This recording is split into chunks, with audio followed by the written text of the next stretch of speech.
आदाब, मैं हूं मुमताज आलम रिजवी और इस वक्त मैं आपकी खिदमत में हाजिर हुआ हूं। लाइव करूंगा प्रोग्राम। जी हां, लाइव प्रोग्राम में आप तमाम हजरात का खैर मकदम है। और आज जो हमारा थंबनेल है, जाहिर है कि वो बहुत ही अहमियत का हामिल है, क्योंकि हर तरफ से न्यूक्लियर की बात हो रही है। हर तरफ से आप देखिए कि परमाणु बम की बात हो रही है। इसराइल में भी हुई और ये कहा गया कि गाजा पर परमाणु बम से हमला किया जाए। जी हां, गाजा पर क्यों न परमाणु से हमला किया जाए, कर देना चाहिए। इस तरीके की इजराइल में बात आई है तो उसके क्या मानी, उसको क्या समझा जाए। और ये यूं ही नहीं है, बल्कि आप देखिए कि किस तरीके से इजराइल हमास की जंग के दौरान जो है मध्य पूर्वी पहुंची अमेरिका की परमाणु पनडुब्बी। मकसद क्या है, क्यों अमेरिका जो है उसने ये भेजा। और फिर जो टर्की के हवाले से हम बात करेंगे कि टर्की में जिस तरीके से लोगों ने हमला किया है अमेरिकन बेस पर, वो भी बहुत ही इंपॉर्टेंट है। उस पर भी हम बात करेंगे। तो ये बहुत इंपॉर्टेंट है और सबसे इंपॉर्टेंट ये है कि इसको किस तरीके से देखा जाएगा कि गजा पर परमाणु बम से न्यूक्लियर बॉम्ब्स का इस्तेमाल किया जाए, क्या इसके पीछे मकसद है। और अमेरिका की जो परमाणु पनडुब्बी है वो क्यों पहुंची है, ये भी अपने आप में सवाल है। तो कई अहम सवालात हैं जिन पर आज हम बात करेंगे। इसके अलावा भी कई जो ताजा तरीन जो इस वक्त की करंट न्यूज है, करंट अफेयर है, उस पर भी हम रोशनी डालेंगे। एक और बड़ा डेवलपमेंट आज रहा है जिस पर हमने बात भी की थी कि जॉर्डन की जो फोर्स है वो गजा पहुंच गया खाना पानी लेकर के। ये एक बहुत बड़ी डेवलपमेंट है। मोहम्मद अदीब साहब जुड़ गए। अस्सलाम वालेकुम। और मोहम्मद अदीब साहब जो साबिक मेंबर पार्लियामेंट हैं, उनका खैर मकदम है। मोहम्मद अदीब साहब जो मिडिल ईस्ट पर खास तौर से और जो मिली मसाइल हैं उनको जिस तरीके से उठाते हैं, बातें करते हैं अपनी तमाम तर जो जाहिर है कि वो आप सब जानते हैं कि एक उम्र का भी तकाजा है और दूसरा ये कि वो बीमार भी रहते हैं, लेकिन इसके बावजूद कहीं से कहीं तक वो महसूस नहीं होने देते और वो अपना काम करते रहते हैं। मैं उनका खैर मकदम करता हूँ। अदीब भाई से बात करेंगे। अदीब भाई, ये जो एक खबर आपने सुनी होगी कि एक इजराइल के मिनिस्टर उन्होंने कहा कि क्यों ना गजा पर न्यूक्लियर से जो है वो परमाणु बम मारा जाए, न्यूक्लियर से हमला किया जाए। तो ये जो स्टेटमेंट है, हालांकि नेतन्याहू ने कहा कि इसमें कोई सदाकत नहीं है। 2 दिन बाद उन्होंने इसको डिनायल किया और ये भी बात आई कि वो उस मिनिस्टर जिसने बयान दिया था उसको मीटिंगों से रोक दिया गया है। लेकिन सवाल ये है कि ये बयान जो है वो कितनी अहमियत का हामिल है और इसको किस तरीके से आप देखते हैं। ये इसराइल की मुझे लगता है कि फ्रस्ट्रेशन है। उनको हम्म। तवक्को नहीं थी कि हम्म। इतना सख्त रेजिस्टेंस मिलेगा। हम्म। और हम्म। वो ये समझते थे, जो अभी तक करते हुए आ रहे हैं, कि हम्म। जब जहां चाहा जिसको मार दिया, जिसको चाहा पकड़ हम्म। लिया। हम्म। लेकिन इस लड़ाई में हम्म। जिस तरीके से उनकी वो मासूमों को मार रहे हैं, हम्म। तो पूरी दुनिया में रोज वो आइसोलेट हो रहे हैं। हम्म। और उनका जो असली चेहरा है, हम्म। जिसको वेस्ट ने बड़ी खूबसूरत तरीके से बड़ा मजलूम और मासूम बना के पेश किया था, हम्म। अब हम्म। पूरी दुनिया में वो उनकी हकीकत खुल रही है। और हम्म। उनको इस बात का एहसास हो रहा है कि हम आसानी हम्म। से नहीं जीत पाएंगे। हम्म। और हम्म। जो बात हम लोगों के जहनों में थी और हम्म। पहले दिन से हम कह रहे हम्म। थे, और बहुत लोगों का हम्म। ख्याल था कि हम्म। ये लड़ाई आसानी से नहीं रुकेगी। अभी हम्म। ये कितने ही मजालिम कर लें और हम्म। कितने ही ये स्टेशन में, अस्पतालों में बम मार रहे हैं हम्म। और रिफ्यूजी कैंप्स में मार रहे हैं, ये हर हम्म। लम्हे शिकस्त खा रहे हैं। हम्म। ये मासूम को मारकर ये जीत नहीं रहे हैं। हम्म। अब आप सोचिए कि साउथ अफ्रीका भी अलग हो गया है। हम्म। जहां तक कि अभी जो रिसेंट मैंने देखा कि हम्म। तुर्की में जो हम्म। सबसे बड़े मुस्लिम लीडर बन के उभर रहे थे अर्दगान साहब, हम्म। उनकी गद्दी हिल गई हम्म। कि वहां की आवाम ने हम्म। इनके बेस पे, अमेरिका के बेस पे अटैक कर दिया और हम्म। नतीजा उनको ये हुआ कि पुलिस एक्शन हुआ। हम्म। अब उनका अपोजिशन का जो लीडर है, वो बराबर की लड़ाई हुई थी, हम्म। उसने ये हम्म। कह दिया कि अर्दगान साहब हम्म। जो हैं वो हम्म। यूक्रेन में बात करने जा रहे थे। वो हम्म। दुनिया में मुख्तलिफ यहाँ हम्म। मुख्तलिफ मुल्कों में अपने ये साबित करते हैं कि हम बहुत बड़े हम्म। लीडर हैं। हम्म। यहाँ ये क्यों नहीं कर रहे हैं?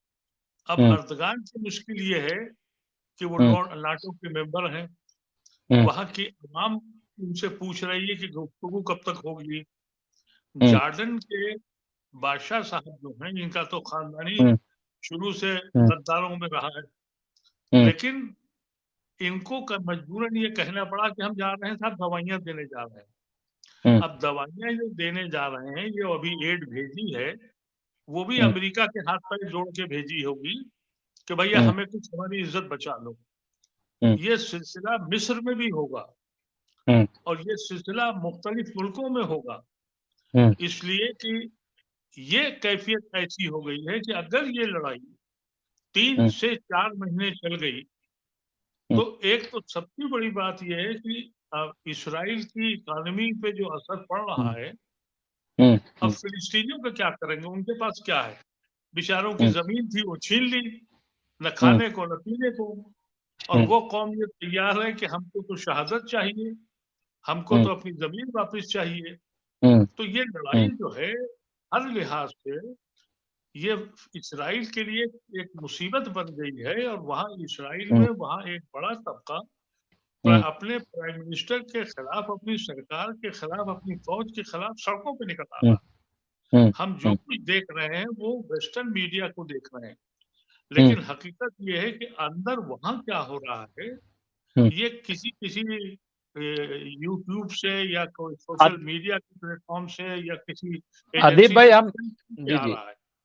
तो अद, मैं अद, ये अद, समझता हूँ कि जी जी जिस तरह से ये पागलों की तरह बम्बार्डमेंट हो रहा हम्म। है, हम्म। ये इनका फ्रस्ट्रेशन है। इनको ये इस बात का एहसास हो चुका है कि हम्म। हमें आसान नहीं है ये जंग जीतना। हम्म। और मैं ये समझता हूँ कि ये लड़ाई कुछ दिन और चलेगी और हम्म। अल्टीमेटली हम्म। ये ममालिक जो इनके अमेरिका के गुलाम हैं, हम्म। इनको कुछ न कुछ करना पड़ेगा या इनकी सरकारें पलटी जाएंगी। हम्म। दो हम्म। बातें इस जंग से बड़ी वाज़ेह हो गई हैं हम्म। हम्म। कि इसराइल पूरी दुनिया में ये बात साबित हो हम्म। गई कि ये हम्म। एक बहुत ही जालिम और मक्कार कौम है, हम्म। और इसकी मदद करने वाला अमेरिका हम्म। ऐसा मुल्क है जो हम्म। वाहिद अकेले लड़ रहा है उनके लिए।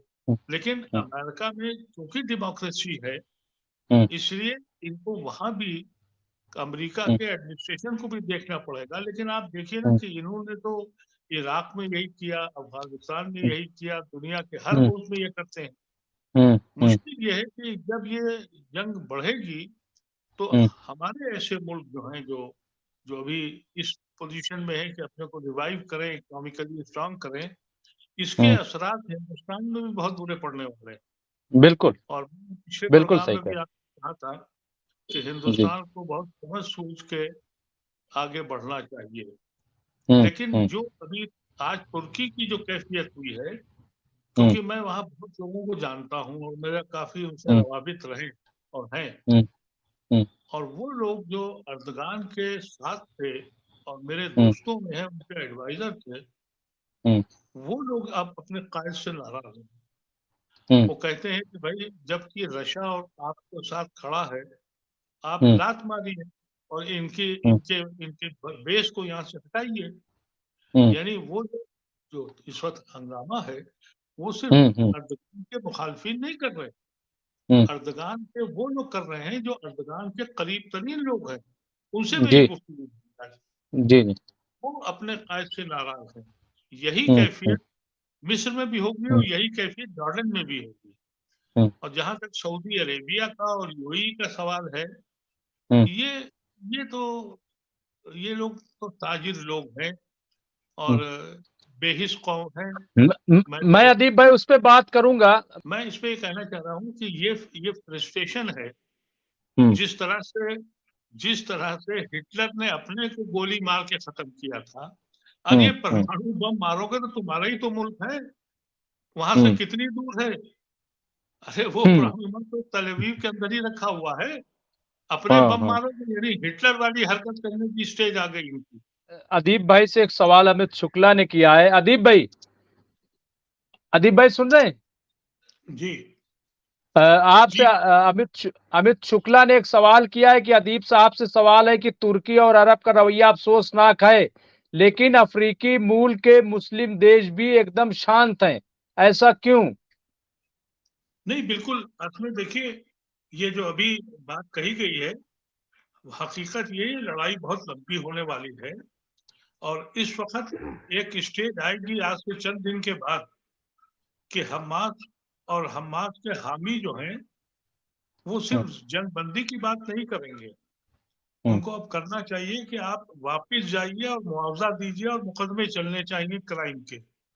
ये स्टेज भी आई, क्योंकि जितना मारना था वो मार चुके, और अभी जितने बम वो मार रहे हैं वो बिल्कुल देख देख के सिविलियंस को मार रहे हैं। तो सिविलियंस को मार रहे हैं, वो जो उनके जो अपने जंगजू हैं वो वो अभी दबे नहीं है, वो महफूज हैं।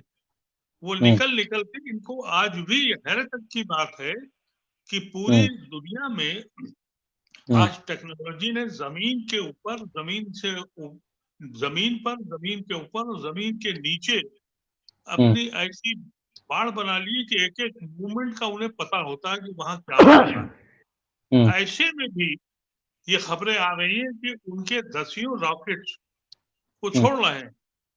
तो ये आज इनकी समझ में आ नहीं रहा है ये हो क्या रहा है, क्योंकि एक एक मूवमेंट जो है वो दुनिया में आज सैटेलाइट के जरिए देखा जाता है, जमीन के नीचे, जमीन पर और जमीन के ऊपर, आसमानों में।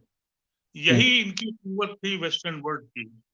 लेकिन उसके बावजूद भी ये चंद हजार, ये जो मुजाहिदीन है, अल्लाह के नेक बंदे हैं, या लोग उनको समझिए अल्लाह की नेमत है उन पे, कि वो मैनेज कर रहे हैं रोज के रोज, कि कुछ ना कुछ वो करते हैं। अब इसके साथ एक फौज तैयार है जो हिजबुल्लाह की है, एक फौज तैयार है जो हुजीस की है। ये सिग्नल सिर्फ चाह रहे हैं कि इसराइल एक स्टेज ऐसा आ जाए कि बिल्कुल आइसोलेट हो जाए, तो यकीनी तौर पर अगर ईरान डायरेक्ट आ गया या ईरान ने डायरेक्ट ऐलान कर दिया, तो फिर इसका नक्शा बहुत दूसरा तक जाएगा। और मैं आज भी कहता हूं कि जब ऐसी स्टेज आएगी तो अमेरिका सबसे पहले भागेगा और फिर कहेगा साहब कॉम्प्रोमाइज कर लीजिए, और फिर ये कहेगा कि साहब सीज फायर कर लीजिए।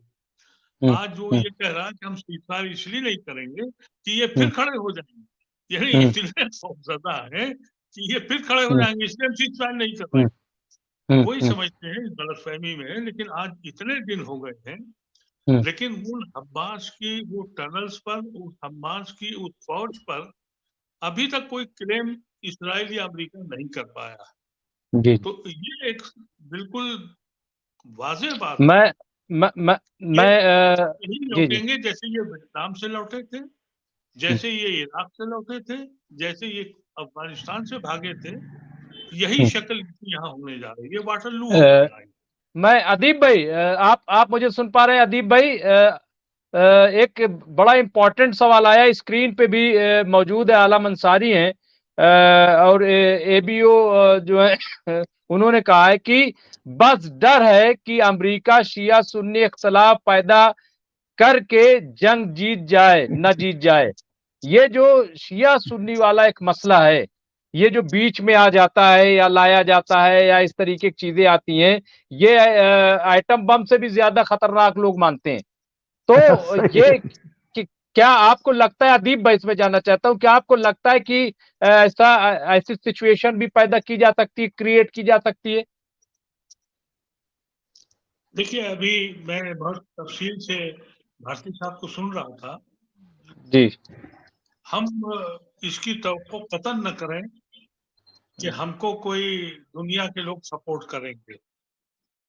देखिए, अभी आपने एक बात कही कि इस वक्त इनका ये कहना कि हमने हमास को 2 हिस्सों में बांट दिया है। वो बार बार कह रहे हैं कि हमने 2 डिवीजन कर दिए। हकीकत ये है कि इस वक्त हमास ही नहीं, पूरी दुनिया का फिलिस्तीन एक हो गया है।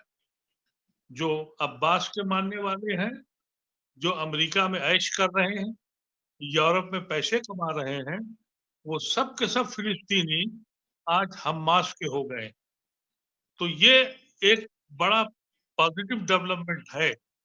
मैं ये समझता हूं कि जो अवाम में जो बेचैनी पैदा हुई है, वो बेचैनी जो है वो यकीनन एक मसले को लाएगी। जहां तक यूएन का सवाल है, पिछले मीटिंग में भी 120 लोगों ने 120 लोगों ने कहा कि जंग रोक दी जाए, और 14 लोगों में वो लोग थे, एक अमेरिका और इसराइल के अलावा 12 12 छोटे छोटे जजीरे टाइप के मुल्क थे। यानी फ्रांस, इटली, जर्मनी, किसी ने उनको सपोर्ट नहीं किया था।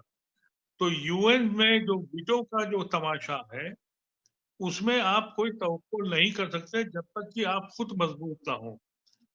मैं ये समझता हूं कि अगर हमास के लोग 3 हफ्ते 4 हफ्ते और जंग को खींच ले गए, तो फिर यही चौधरी लोग आएंगे के साथ सीज फायर करो। उस वक्त हमारे जो मुस्लिम कायदीन हैं या काबिज हैं हुकूमतों पर, अगर वो लोग ये फैसला करें कि नहीं, सीज फायर जब होगा जब तुम जगह से वापस जाओगे। अगर सीज फायर अब कर दिया तो उनके टैंक तो गाजा में खड़े हैं, और गाजा जो है वो एक मलबे का एक ढेर है, जिसमें अनजाने न जाने कितनी लाशें सिसक सिसक के मर चुकी हैं। तो सीज फायर के माने क्या है? अब सीज फायर किस चीज का करेंगे आप? मैं ये सवाल अपने से पूछ रहा हूँ और आप लोगों से भी पूछना चाहता हूँ, किस चीज का सीज फायर? कितनी जानें चली गई, कितने लोग दब के सिसक के मर गए। कहा यह जा रहा कि 9,000 मर गए। अगर 90,000 भी मरे हो तो ताज्जुब की बात नहीं। इतनी बड़ी बड़ी बिल्डिंगों को पूरे के पूरे खत्म कर दिया। उन मैं आपको बेचारों के बताऊं, पास आज आसाम अदीब भाई, सामान नहीं मैं था कि एक उनकी डिबेट में लाशें गया निकल था। सकें। जी जी। जी, मैं आज एक क्या डिबेट में फरमाए? गया था, तो मैं आज एक डिबेट में गया था इंडिया टीवी के, तो वहां पे एक साहब ने ये भी कहा है, इंकशाफ किया कि 1 लाख के करीब लोग मारे गए हैं इस पूरे उसमें, बिल्कुल। 1 लाख के आप करीब। आप आप बिल्कुल इसका अंदाजा नहीं कर सकते हैं, इसलिए कि अब वो उनके पास लोग नहीं बचे, तो वो अस्पतालों में और जो जो रहायशी कैंप हैं उसमें बम मार रहे हैं। तो हम अब वो स्टेज सीज फायर की निकल चुकी है। अब उन कायदीन को जो अपने को दुनिया का मुस्लिम लीडर कहना चाहते हैं, आज आपने देख ही लिया कि अर्दगान साहब के साथ क्या होने जा रहा है। और ये स्टेज सब जगह आएगी। और अब मैं समझता हूं, मेरी अब समझ है कि अगर ये 3 से 4 हफ्ते तक हमास ऐसे ही गुरिल्ला जंग करते रहे, तो फिर अमेरिका को भी अपने वजूद का खतरा पड़ जाएगा। अब तुर्की में उनका जो बेस है, अर्दगान साहब कैसे बचाएंगे? और दूसरी तरफ रचा बैठा हुआ है उनकी सपोर्ट पे। तो हम, जब तक कि हमें हमारी कौम में हैसियत नहीं है, हमारी कोई मदद नहीं करता है, न की है उसने। गजब है कि 36 रेजोल्यूशन पास हो गए कि भाई ये जमीन फिलिस्तीन की है।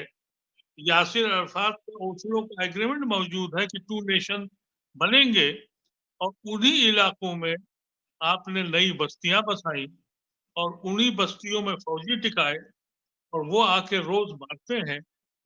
तो ये जो बेहिस कयादत है वर्ल्ड वार के बाद, बल्कि पिछले 50, 60, 70 साल में दुनिया में जो मुस्लिम कयादत का फुकदान हुआ, उसमें सिर्फ 2 लोग आए थे। एक किंग फैसल थे, उनको शहीद कर दिया गया। एक खुमैनी थे, जिनको अल्लाह ने उससे ज्यादा उम्र नहीं दी। तीसरा कोई कायद पैदा नहीं हुआ, और यही बदनसीबी की रही। और हम हमेशा ये कहते रहे कि अब फलाना आएगा, अब फलाना आएगा, अब वो हम फला के साथ करेंगे।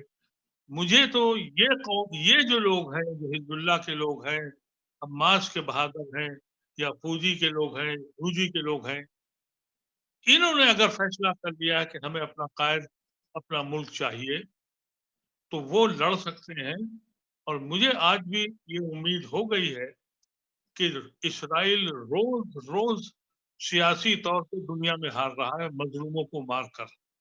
आज दुनिया की बड़ी आबादी, हुकूमतें कुछ भी कहें, लेकिन आबादी अगर आप वैसे लें तो फिलिस्तीन की अलग स्टेट बनाने की रोशनी पैदा हो गई है।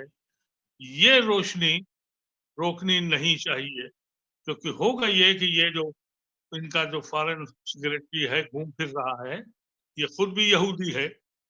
ये सबको यही जा जा के समझाएगा कि भाई तुम पैसे ले लो और इनको फिर से खड़ा कर दो। अब सोचिए कि यो ही कह रहा हम 1000 लोगों के इलाज करेंगे।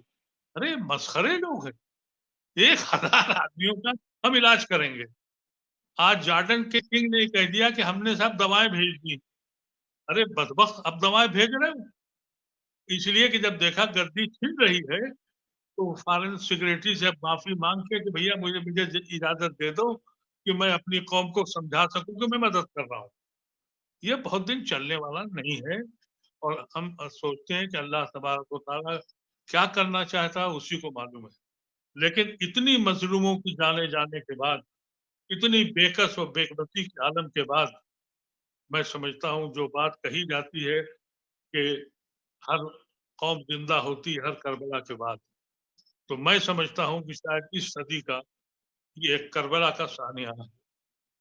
अल्लाह तबारक व तआला इन दुआओं को, इन मासूमों की दुआओं को सुन ले और इन जालिम हाकिमों को जो हमारी मुस्लिम हुकूमतों पर साबित है, इनसे निजात दिला दे।